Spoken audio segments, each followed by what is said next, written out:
meeting. I'd like to call the January 27th, 2022 annual membership meeting for the Forest Glen Golf and Country Club to order. I'd like to certify a quorum of the board members. Larry, can you read the roll? Bruce Burkhart. Here. Tom Gorski. Here. Don Hagan. Here. Larry Heidick is here. Bob Jeffery. Here. Mike McGlynn. Here. All present accounted for.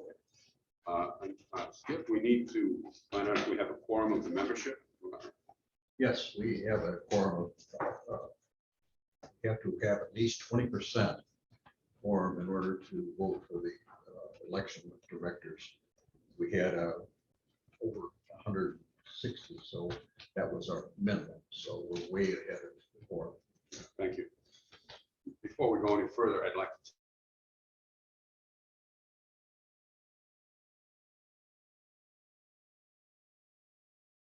modify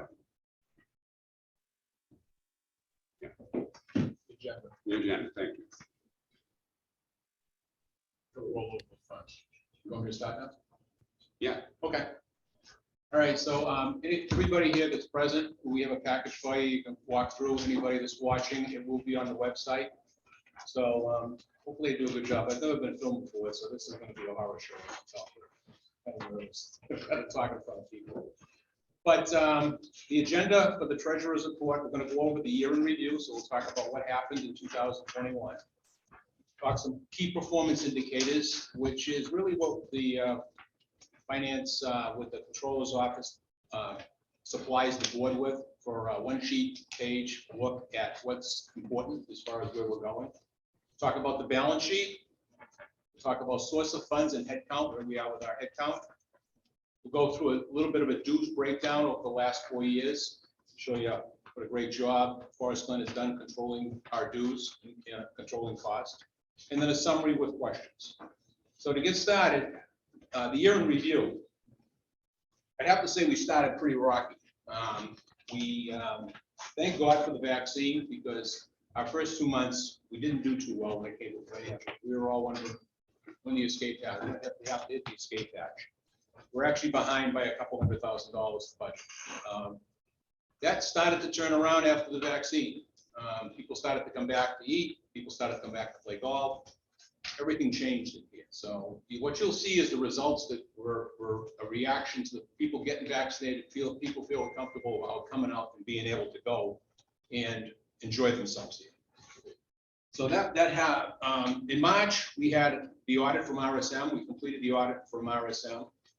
In April, the SBA forgave our PPP loan, which is $504,000 to $540,000, and those funds were recognized as miscellaneous income.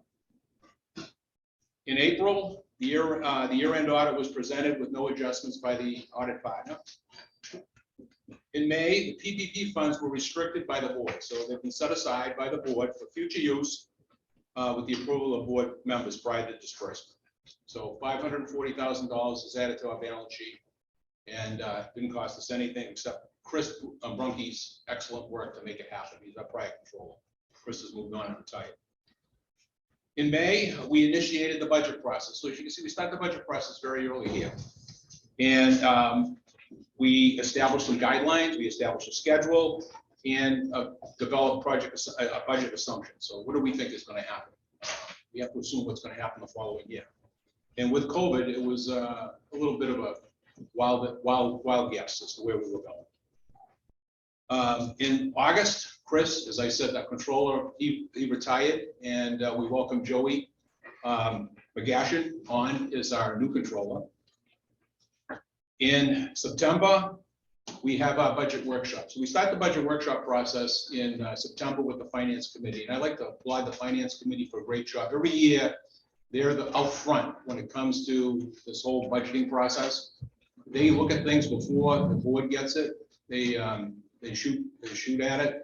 They ask questions, and we get through the budget process with them as a key contributor to making it happen. So your finance committee is really involved in what comes out of this whole thing as far as the budget process for the following year. Then we had the budget workshop with the board, and we also had a reserve study completed by Drew Isaacs. And he's his associates are the people who look at our reserves and give us a plan for what we need to reserve for and the schedule for reserving.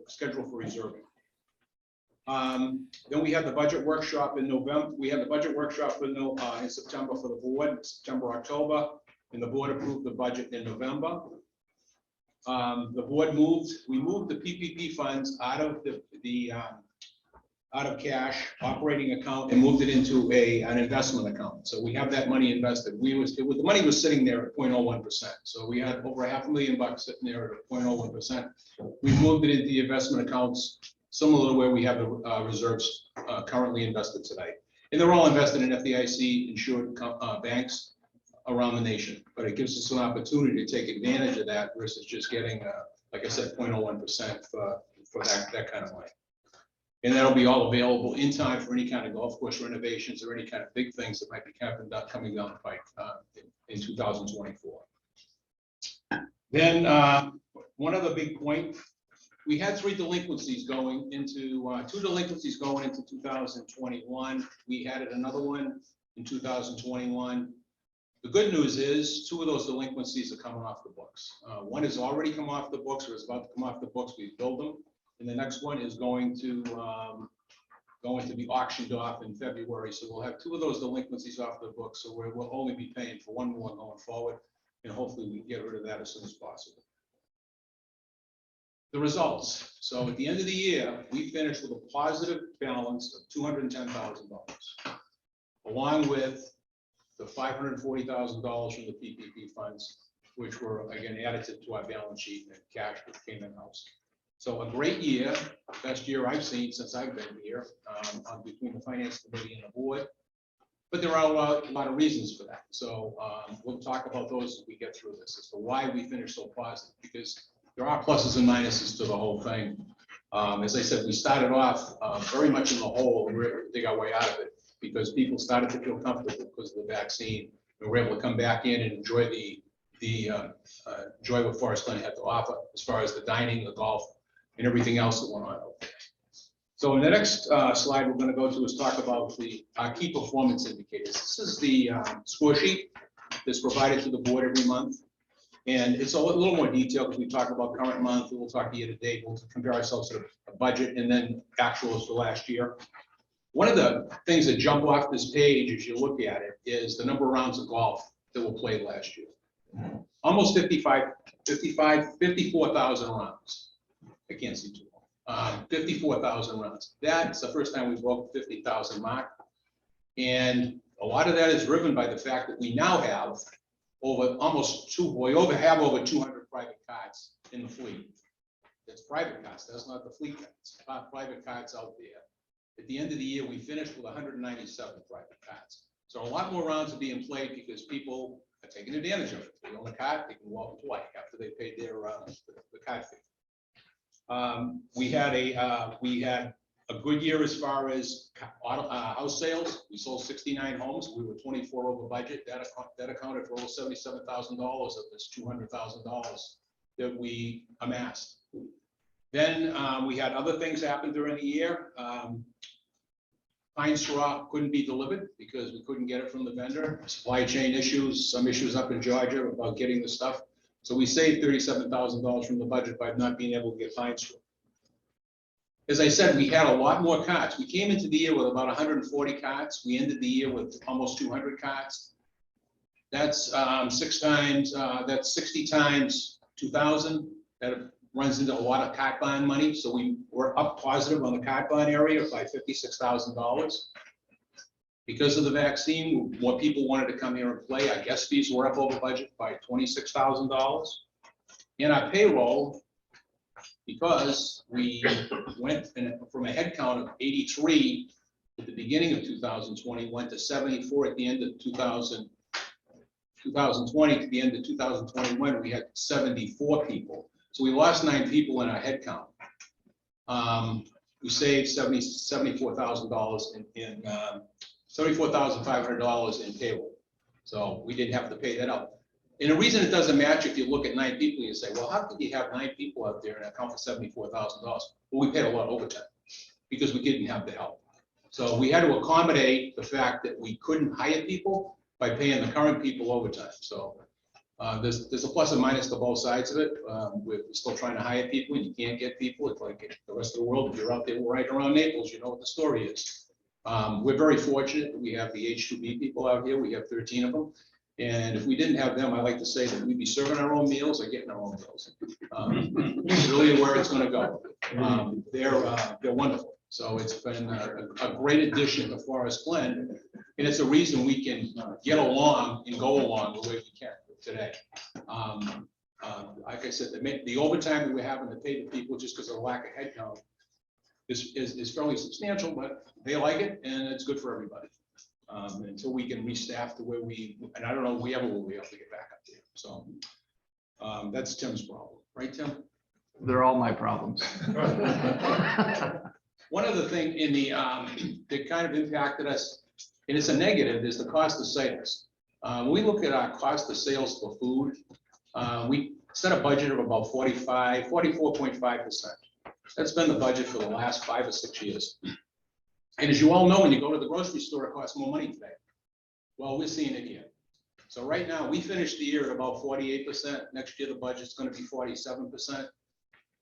Trying to maintain that the best we can, but we've got to accommodate, first of all, we can't price ourselves out of the market when it comes to offering meals here, or people just go someplace else if they can get in someplace else. So maybe we've got a captive audience because nobody can go anywhere and get service in restaurants, and you can get it here.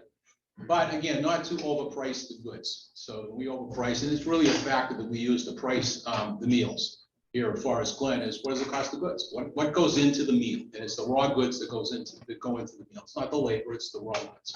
And that number is a little higher than we'd like to see it, but it is what it is. It's a fact of life. Everybody's seeing it today. If you go to the grocery store, you see it.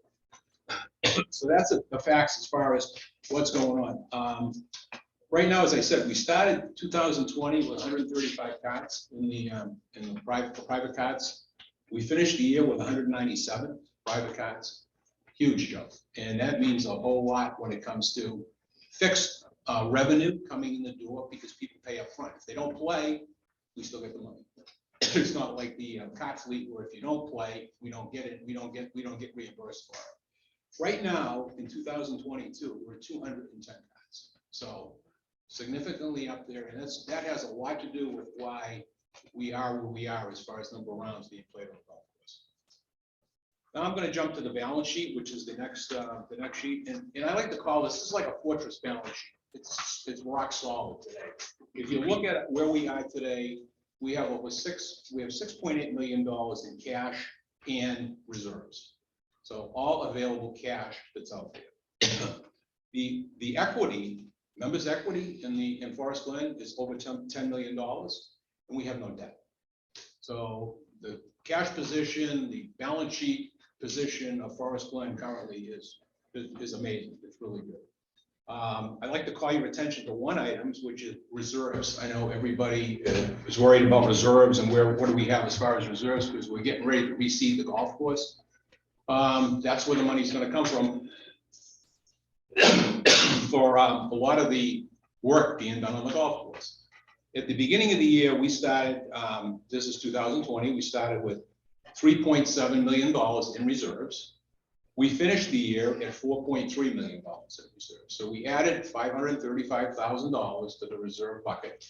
And that's typically what happens. And we actually did, when we charge you your dues, there was like $585,000 charged to the reserve account and goes in the reserve. But when we have to replace items, which we do all the time, the air conditioner is one example in the building today. It costs $16,000, and that happened in 2020.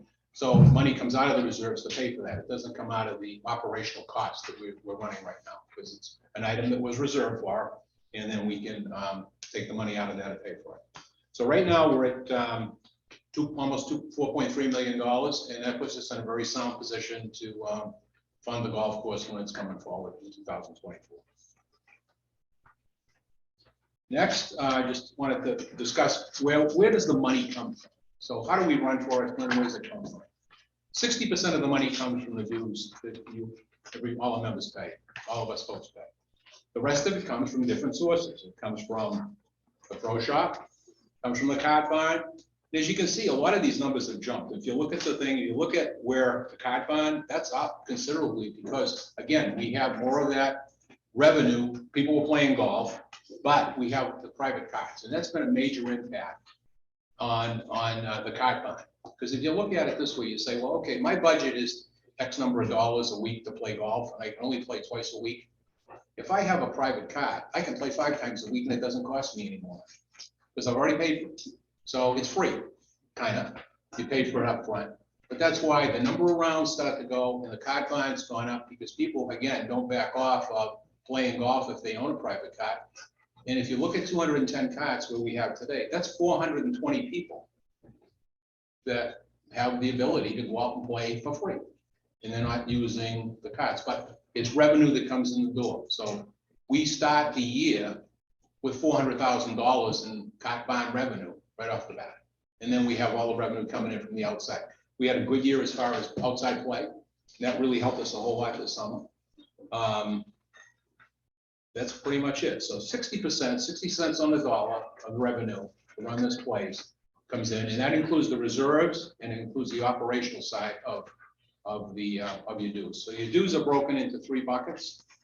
We have the cable and TV, which is just a pass through. So we take no credit for it. We don't look at it as revenue or anything. It's just a pass through. It comes through, and we pay Comcast every month. Then we have the operational side, which is running the business. And then we have the reserve side. And I'll talk a little bit about what those are as far as percentages and the increases about that as we go through this. But again, good year. That's where the money goes. That's where your dues go. And again, you pay for 60% of running this place. And the rest of it comes out of revenue. And you pay for it in other ways. I mean, you pay for it when you have your card, you pay for it when you rent the car, you pay for it when you go to eat a meal. So you're paying for it in a bunch of different ways, but as far as the dues portion of it, it's 60%.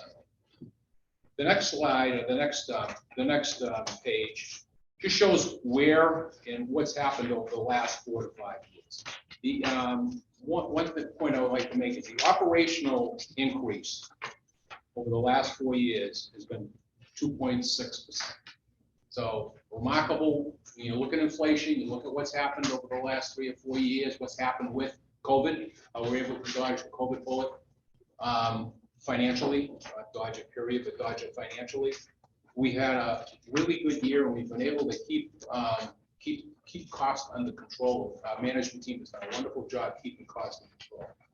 If you kind of look at this, you'll see that from an operational point of view, 72% of your dues go to the operating side. So the other 28% go to the cable and internet, which is 17%, which is a pretty large chunk, but you get a lot of value for that. And then the reserves are 11% this year. So that's kind of the way that it's broken out. So when we look at it from a finance committee point of view, or treasury and controller side, 72% is semi-controllable. The other 28% is not controllable. I mean, we know what that number is. We're told what we need to book for that number, what we need to charge the membership for that number. So it's a locked-in number, and that doesn't change much over time. If you look at over the years, last year it was 73%. This year it's 72%. The year before that it was 73%. It pretty much stays pretty stable. And if you look at the average increase for operational dues, again, I looked at an average, and we're at like 2.63%. So pretty good numbers and pretty good cost control over the last 4 to 5 years. And I even think before that.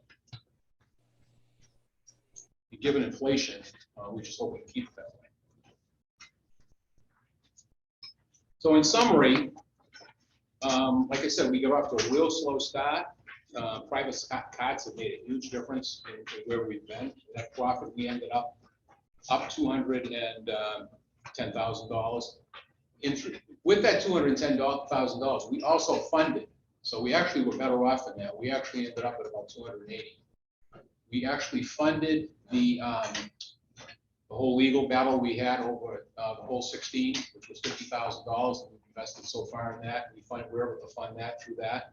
And there's one other item, but that was one of the big things we're able to fund through the overage that we have without having to come in and look for an assessment.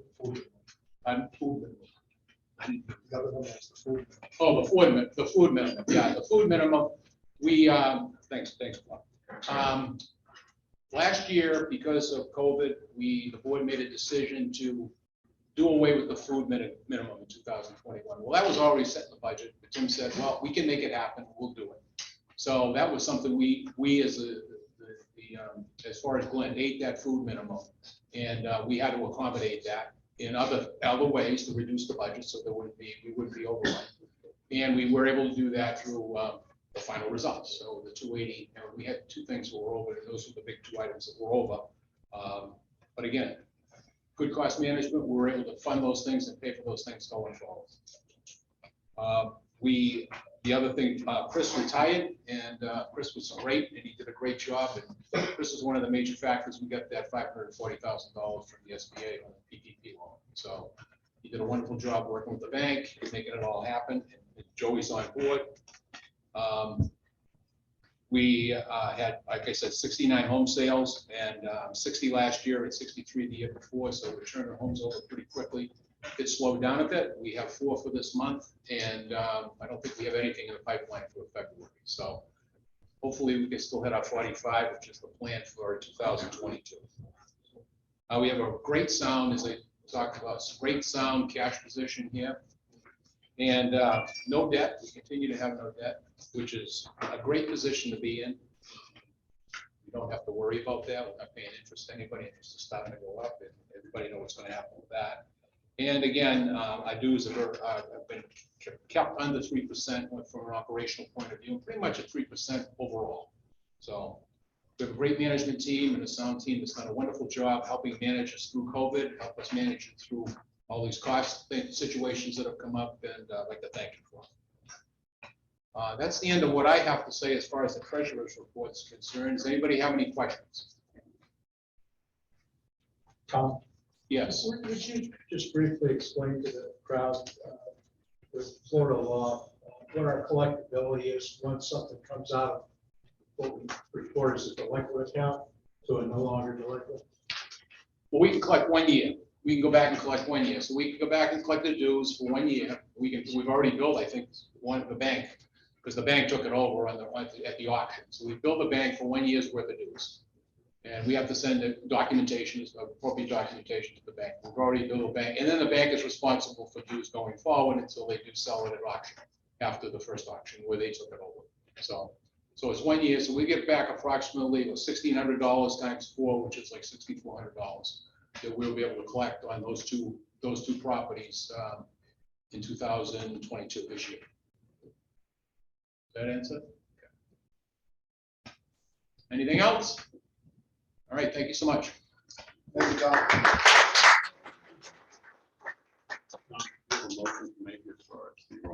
Yes, I have a motion to make as far as rolling over the funds. I want to make a motion to roll over fiscal year 2021 operational income funds of $210,654 to fiscal year 2022 to be used to fund items and projects approved by the master board. I'll second that. I have a motion and a second. Any discussion? Hearing none. All those in favor signify by saying aye. Aye. Opposed? The ayes have it. Thank you, Tom.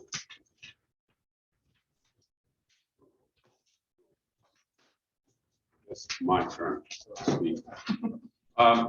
First, and I don't want to use names, but we have an extremely dedicated staff of workers here, from Tim and Allison to people we never see, we don't even think about. But if you take a little time and watch the guy who takes the balls out of the pond on the weekdays, it's Amos. 5 days a week, he's out there taking balls out. That's a job that he comes in sick. Maybe bad guys have to do it, and they pray he never gets sick. Okay. Danny on weekends. Danny's been with us, I don't know how many years, but he's a hoop, and he works the weekend taking the balls out. Danny also works during the week in the kitchen. Right? Probably works 80 hours a week. To Lewis, our dishwasher. Nobody's seen Lewis. I haven't seen Lewis. I got his name this morning. But these are people, if you said he's my age. You don't know how old I am. By the way, he's not retired. He's working. So they're all trying to make our life experience the best it can be at Barstow. And I think sometimes we lose sight. When I hear people complain about something, and I say to myself, that's a champagne problem. That's not problems that other people have. But think about our workers and what they're trying to do for us. And they're great. So last year was great. No fires, no hurricanes, no evacuations, and we defeated an apartment complex proposal. Additionally, we had a huge financial success, as Thomas said. 54,000 rounds is amazing, amazing. And having talked to Tim and Ed, we can't get any more rounds out here during season. We're full. So most of that increase came from off-season, people coming in from outside providing us more rounds of golf. In season, we're controlled parts. All of that is controlled by Chelsea. Some people say, well, parts get too many rounds. Not during season. And they get, like everybody else, limited to Chelsea points. I'm excited to be here on campus when I show up this year, especially because I consider Forest Glen to be the safest place, COVID related, that you can be. And that goes directly to that man right there.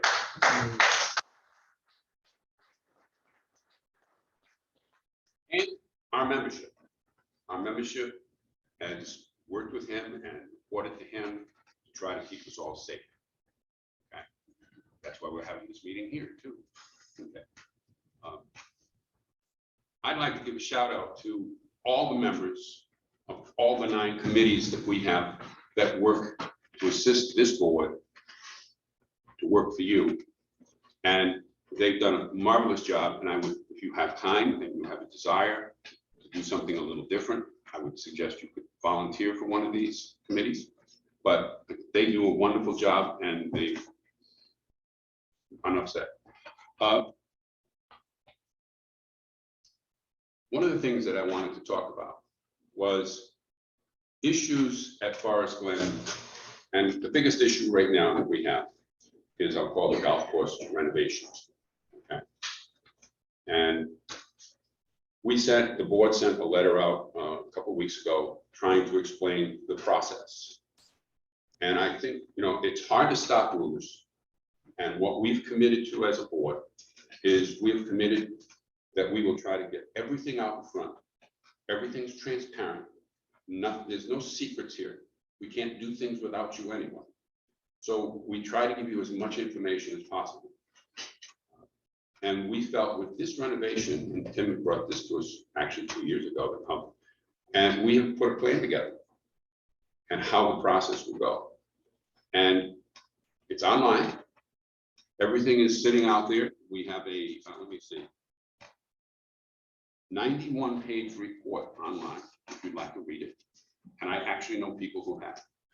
The timeline for the golf course renovation is there. Scope of the project, golf course options and recommendations, hole-by-hole analysis.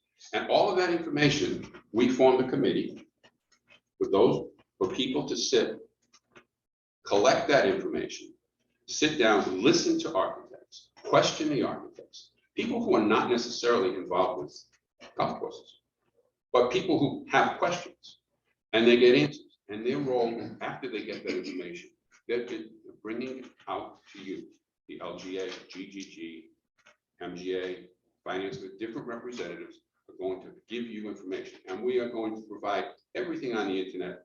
We're going to flood you with information, maybe too much, but it still doesn't get through to many people. Rumors are out there about different things. It's a done deal, it's this, that, yeah, it's not. We're going through a process. And one of the things that I hear is it's all about the grass. Anybody heard that? Okay, it's not about the grass. It's about the greens complexes. It's about the bunkers. It's about the tee boxes. It's about the drainage. It's about playability for all levels of golfers, not a pitch and putt.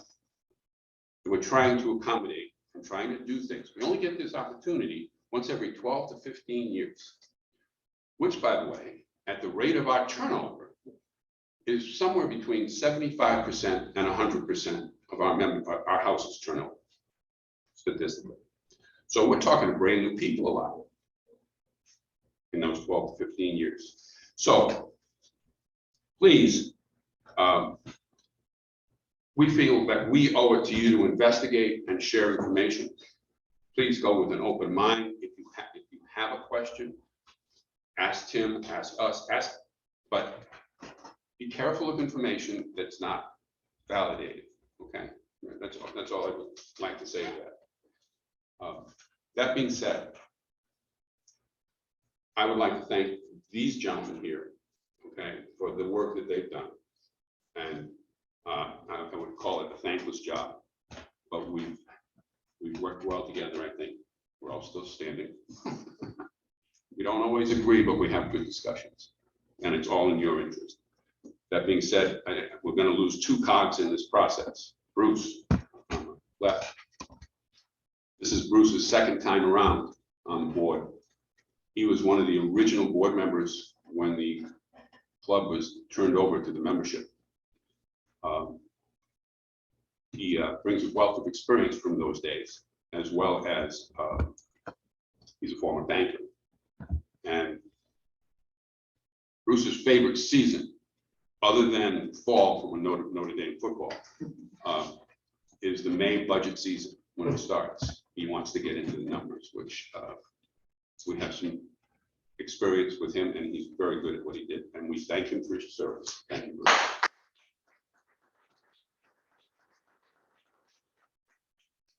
Next, Bob Jeffery.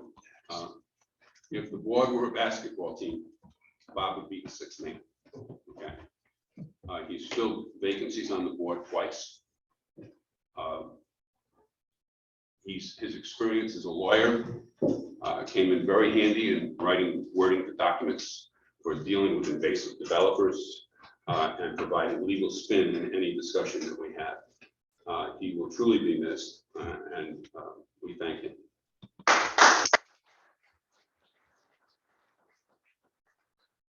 That being said, I'd also like the five candidates, thank the five candidates for applying for positions.